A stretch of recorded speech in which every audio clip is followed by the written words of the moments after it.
She never imagined a morning could feel like a dream and a nightmare all at once. The music filled the room, soft and haunting, yet comforting, as if it knew all her secrets. He stood there, tall and silent, staring at a chair that shouldn't have been empty. And when he finally spoke, his words tore through her heart in ways she wasn't ready to understand. Hello, my friends. I am Olivia, and this is Olivia's Love Stories. I hope you enjoy this story. The sunlight spilled through the curtains in lazy, golden streams, but it couldn't warm the chill I felt in my chest that morning. I lay in bed, the faint smell of lilies from yesterday's delivery still lingering in the room, and for a moment I thought it was just another ordinary morning.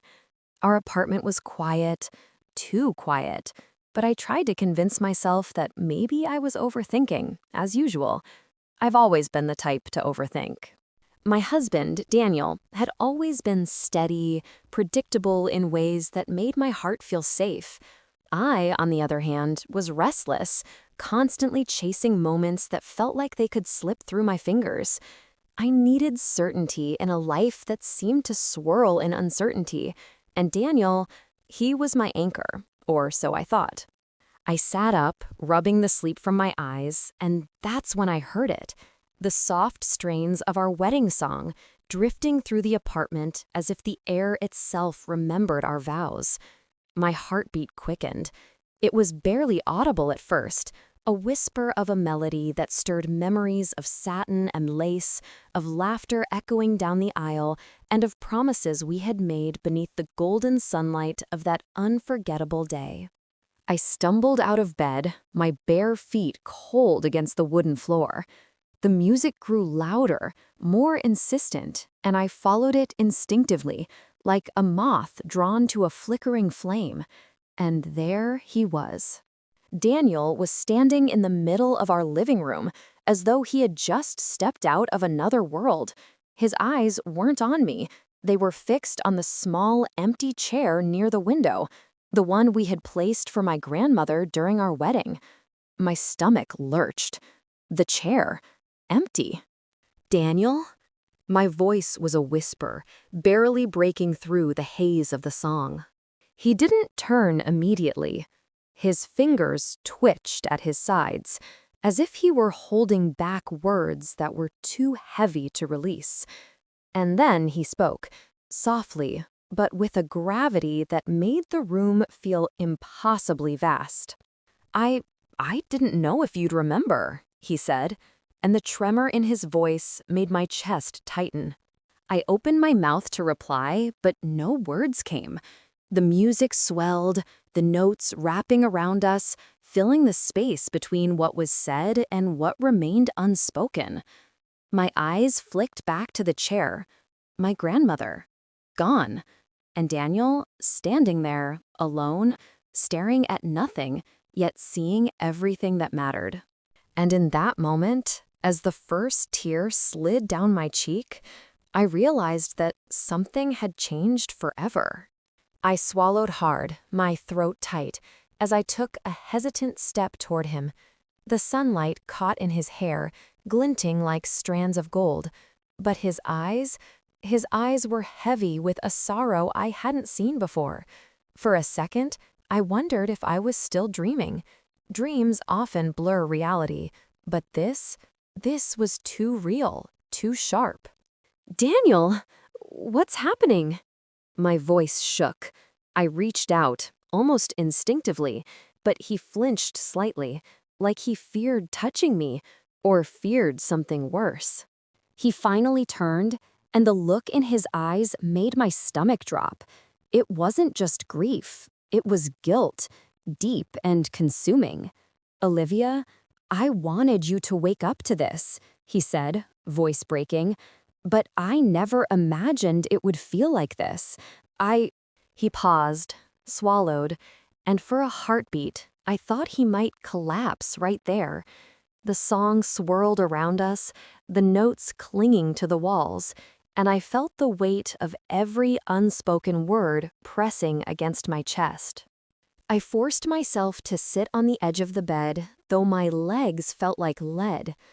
"What are you talking about?" I asked, though my heart knew that whatever he was about to say would change everything. Daniel walked slowly to the window, still avoiding my gaze. This morning, I felt her presence. I didn't know how to explain it or if I should, he admitted, his hand resting lightly on the back of the chair, my grandmother's chair, the one she had loved, the one she had always insisted I save for her. I thought I could just honor her quietly, but I couldn't do it without you. The room felt impossibly silent for a moment, except for the music. And then it hit me, the depth of his grief, the devotion to a memory that had been intertwined with ours from the beginning. My chest ached, not just with sympathy, but with the recognition that Daniel had been carrying a burden alone, a secret sorrow he hadn't wanted to share.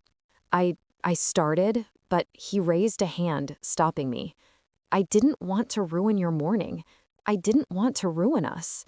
His voice cracked, and for a second, I saw the man I had married, the strong, steady Daniel, fractured by the weight of love and loss. I moved closer, my fingers brushing his arm, and he didn't pull away this time. "You don't have to bear this alone," I whispered, and the warmth of the words seemed to settle into him. He finally met my eyes, and I saw something raw, something unspoken, something that made my heart catch. She always loved this song," he said, voice trembling, "and I wanted her to be here, even just for a moment. But I also wanted you to know. I've been living with this pain quietly, thinking I could protect you from it." I felt tears pooling in my eyes as the music swelled, each note a bridge between past and present, love and loss, grief and hope. I wanted to speak, to tell him it was okay, that I understood, but words felt inadequate. And then, he did something I never expected. He reached for the small, delicate music box on the dresser, the one that played our wedding song, and wound it slowly, letting the melody fill the air once more. My heart thumped violently, because in that moment, I understood the truth. Something in Daniel's silence, something in his devotion, had been hiding a story I wasn't prepared for. Cliffhanger.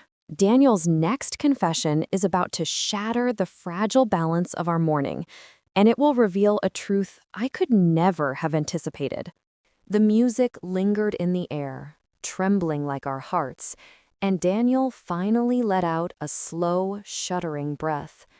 He looked at me with a vulnerability I had never seen before, the kind that stripped away the comfort of the life we thought we knew. "Olivia," he began, his voice barely more than a whisper. "There's something I should have told you a long time ago, something I was too afraid to say." My stomach sank. I had a fleeting sense of dread, that uneasy feeling when you know the truth is about to break something you love. I reached for his hand, gripping it gently, silently begging him to trust me. "Whatever it is, Daniel, we'll face it together," I said, though my voice wavered. He nodded, swallowing hard, and the weight of his gaze pinned me in place. The day we got married, the day I promised to be your anchor, to be your forever, I made a promise I wasn't sure I could keep. Not to you, but to someone else.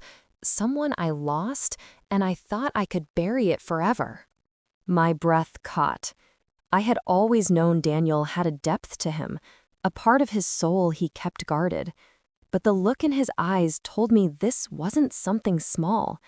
This wasn't just a fleeting confession. This was a wound that had been festering in silence for years. She was my grandmother," he said finally, his fingers tightening around mine. "I promised her I'd take care of everything she loved, that I'd make sure her memory was honored.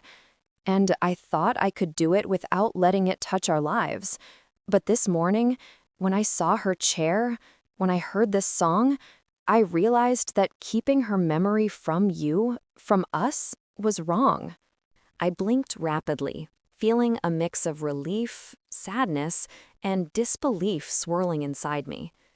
It wasn't a betrayal, not in the way I had feared. It was devotion, a quiet, painful devotion that had shaped him in ways I hadn't understood until now.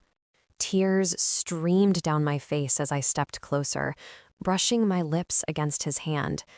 Daniel, you carried all of this alone because you thought it would protect me. But love isn't protection from grief. It's sharing it, even when it hurts, I whispered. He nodded, eyes glistening. I thought I was being strong, but I was just afraid. Afraid that the weight of her loss would crush what we have. Afraid that you'd see the part of me I don't often show. The song swelled, the notes wrapping around us like a warm embrace, and for a moment, the apartment felt infinite. I could almost hear her laughter, soft and approving, as if my grandmother herself was blessing this moment. And then, Daniel's hand trembled as he reached into his pocket and pulled out a small, folded envelope. My heart skipped a beat. "There's something else," he said, his voice breaking. "Something I didn't know how to tell you until now. I didn't just wake up to honor her. I woke up because I needed to tell you the truth." He handed me the envelope. My fingers shook as I unfolded it, the paper brittle but carefully kept. Inside, I found a letter, written in handwriting I knew all too well, my grandmother's handwriting. And suddenly, everything I thought I knew about that morning, about Daniel, and about the life we had been living, was about to change forever. Cliffhanger. The letter holds a revelation that will not only shake Daniel's secret, but force Olivia to confront a truth that will alter everything she thought she knew about love, loss, and family. I held the letter in my trembling hands, my heartbeat hammering in my ears. The music from the box swirled around us, but I barely noticed it now. My eyes skimmed the familiar handwriting, my grandmother's delicate, looping script, and I felt a strange mixture of fear and anticipation. "Read it," Daniel whispered, his voice raw, almost afraid of what the words might do to me. His hand rested on mine, warm, grounding me, but I could see the tension in his shoulders. The tension of a man carrying not just grief, but a secret that weighed heavier than anything I had ever imagined.